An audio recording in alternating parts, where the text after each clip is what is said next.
rakkoon jidduu kana Oromiyaa keessa deddeemu kun inni laal makiinaa bitatee mana bitatee waan meeqa qaba ma akka inni nyaatutti nyaanna Oromiyaa abbataayi baqqalutti bilbilme waan dhuganaa fiddu Lala.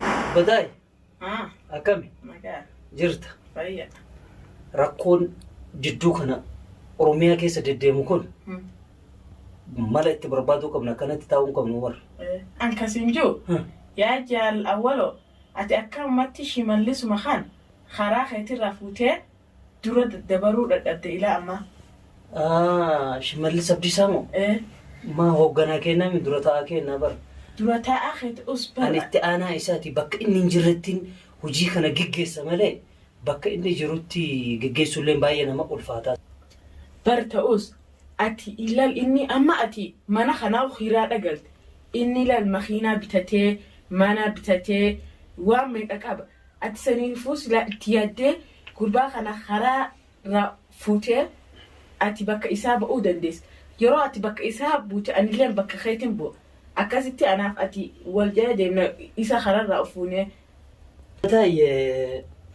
dubbiin nu ulfaata maaliif walxaxaadha siyaasaan baay'ee ulfaataadha sirriidha mana ni qaba inni manallee kan ijaarateen yeroo ummataaf lafa qoodan hooggana dura ta'a kenna ani yeroo san magaalaa biraatiin bulchaa ture yeroo san waa hunda lafallee konkolaatallee waa hundaayyuu na dura godhate anammaan gara mootummaa gara naannoo itti aanaa isatti dhufe amma namacha kana yeroo inni jirutti malee yeroo inni jirrutti malee angaggeessuu hin danda'u walgahii keessa ta'init wajjumaan oofaa jira gaabbataa yaatuyyuu mormii hedduu kaasaa turte maaliif mormiin kee kuma dumaa beeynu ati dhugama dubbatta garuu osumaa beeynu caasaa kenna ijaarannee humna caasaa isaatti waan ijaarameef malee yoo tarsiimoon itti hin deemin baay'ee ulfaataadha garuu namni kun mootummaadha mootummaa naannooti akkam jennee mana kirallee gallu anas him akka goon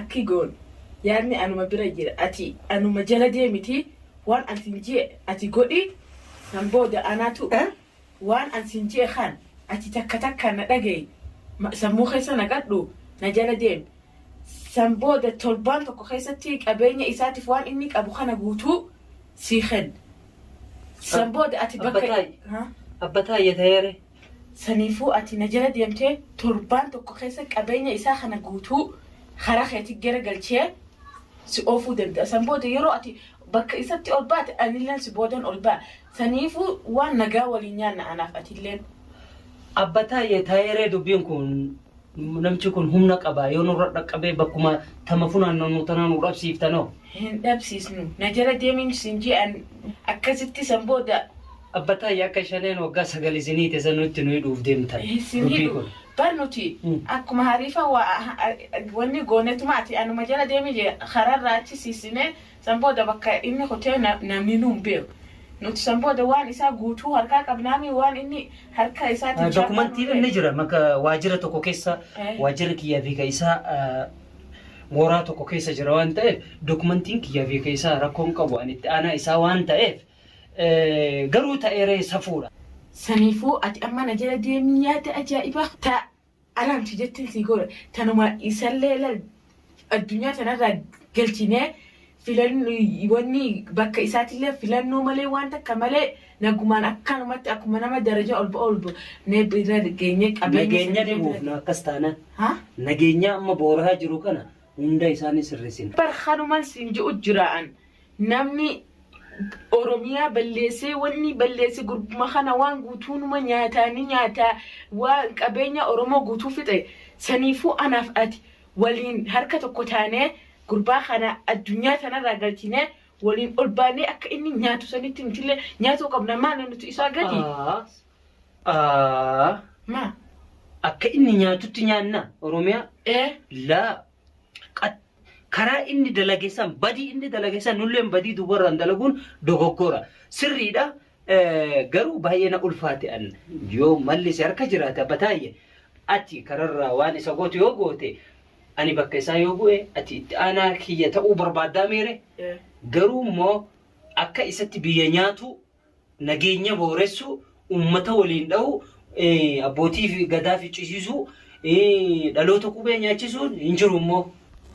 Yaa jaal awwaloo an ammanin beeka akka ati duraanillee dachuma tanaaf Oromiyyuma nyaatuu feetu akkuma garuma kee kana qofa of qubsuu feetu nin beeka amma an si dubbannaan nama biyya fedhu yeroon sun dubbii xiyyan waan tokko beekuu qabdalaan waan yeroon sun yeroon nuti waan san hojjetaa turre aanarra yeroo turre malee amma kun bar sadarkaa biyyattii irra jirra sadarkaa biyyattii irra jiru kana keessatti gaddeebinee waan aana dalayne san gara Oromiyaa ol fiduun baay'ee ulfaata.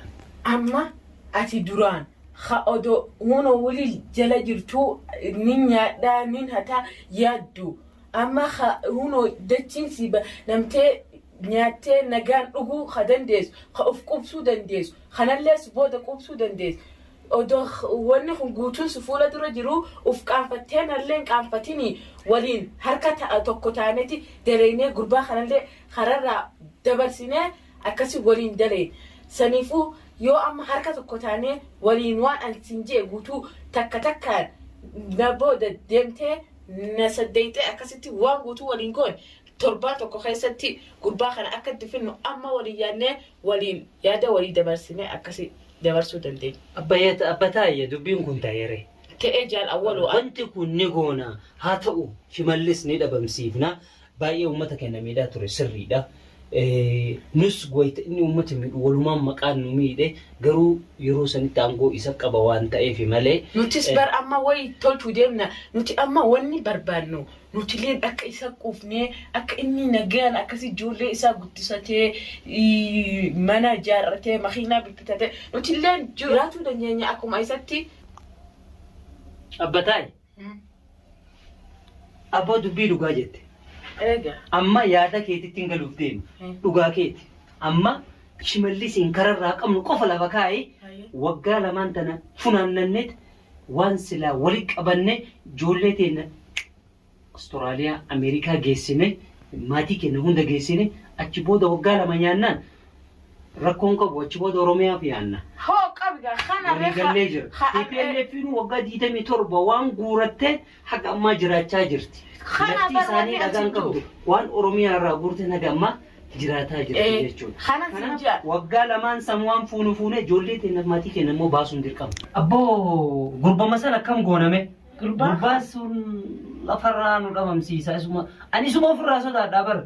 Hami gurbaan Shimallis ofirraa dhaban sinaan kabiraa tokko sodaatiin eenyu amma ati irraa sodaatu jiru. Jawaariiga. Jawaarii. Ta isaan irra dhiisi.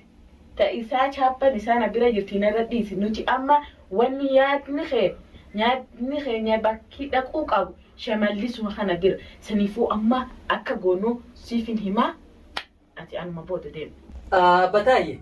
Ani kiyya kanan amanu maaliif yoo jette yeroo hedduu hiine karallee uummata sitti ijaarree yaalii ajjeechallee irratti goonee dadhabnee turre.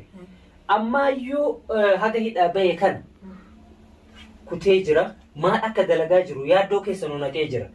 Maaliif yoo as garagalee laaptooppii takka harkatti qabate namichi akka waan siirii wayii qabu addunyaa ummatuma nu jala yaa'u kana afaan nu asirara. Kanaaf an isuma malee kashimee silaa malli ni jira jetteeyyuu isuma kana akkam goona bas isuma coraan na sodaatu jiraan. Yaa akhi ati na dhage yaa akhi akka sodaataan ta'insi onneeti of jabeessi maal ati wanni khaanuu ofirraa dabarsinee inni nu biyyaa hin jiruumi isallee yoo dubbiin jabaatte ni dabarsina. Tasa hin sodaatin ati onnumate jabeessi dhiira ta'e. Maal akka maa sodaattaa takka beeraa. Abbataaye. Dhugaa jette tana. Maaliif duraan nama dhiisiti waa'ee Jawaar yoo dubbatan mukaa fi citaatu akkanatti socho'a. Amma immoo siyaasaa keenya jedhamee gaffa geessite. Kana moo. Waa hunda hiine amma sagaleen isaa hin jiru. Hin jirtu. Biyyatti akka hin deebine paaspooruma hidhuudha. Yoo biyyatti deebi'e kararraa qabna rakkoon qabu kasaniiti. Amma kashimee akkam gooname. Kashimee akka goonu. Dhagee.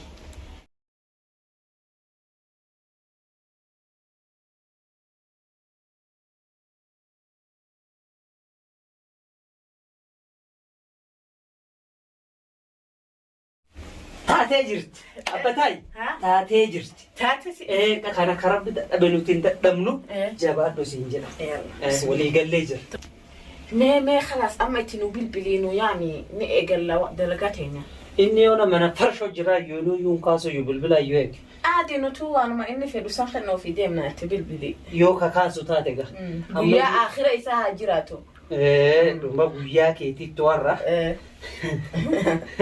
Si jira garagarallee jira. Dubbiin ta durii miti. Abbataayi qophooftee? Qophooftee mire? Ana bilbilee waama. Walii gallee jirra amma laal. Waan goonu dangarraa haga dangatti Oromiyaa to'achuu qabna anaa fi ati.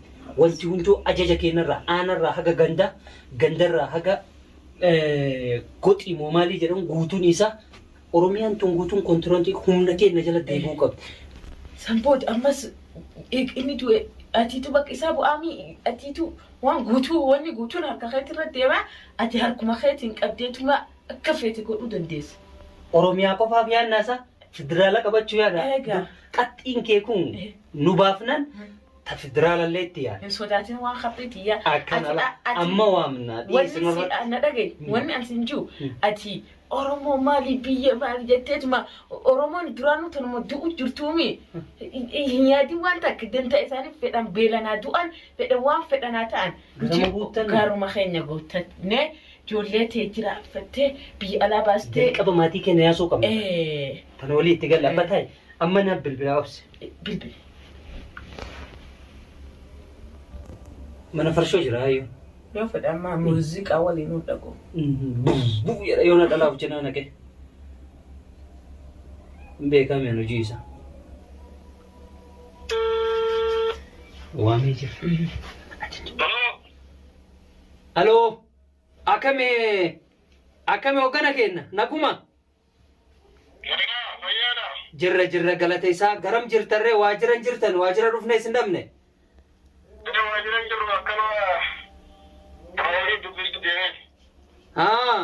Amma isini haajamneeti. Federaalarraa waraqaa atattamaan uggate ergani. Waraqaa sanii akka mallatteessitaniif isin barbaanne gaa bakka isin osoo isin jirtan ani mallatteessu. Yoo jiraattan dafaa kotta.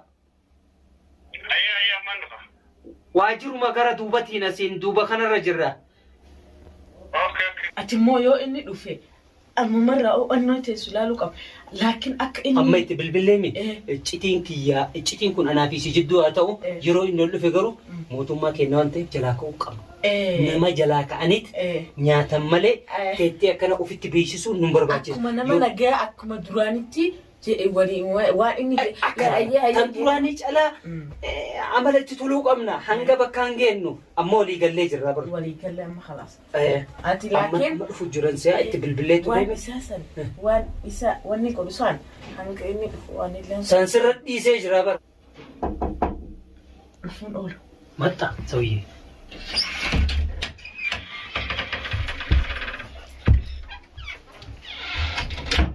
Anaa dhufu. Jirtani Akami. Nagami. Gooftaa akami. Nagaa. Fayyaa. Nagumami. Jirtani. Naga. Ata'amu ka ata'amu. Taa. Ata'amu. Abbataayi. Bakka nutti bilbilme. Waan dhuganaa fiddu. Nurratti reega kiyyarratti dhuguu qabdan. Saamma isinii fida. Ana isinii fida mala mootummaa kenna. Guyyaa biraa dhufna. Abbataayi. Har'aan dhugu. Ana reega borusitu reega. Lakki har'a waa takka dhuguun barbaadu waa takka. Ana isinii fida ma. Guyyaa biraa dhugna. Abbataayi mee ka'ii deeme mala. Nin fidaa arra ni dhuyna akka ajaa'ibatti faataan arra dhuyne. Lakki. Maal ta'an ijoollee quufa qaba bakkanti dhuguun qabu. Bakkanti dhuguun qabu ijoollee. Afin mala ana fida bara. Ana fida. Guyyaa biraa dhugna ijoollee guyyaa biraa dhugnaati. Dhiisaa mee har'a. Galatooma ijoollee. Maal ta'an ijoollee rakkoo hijira.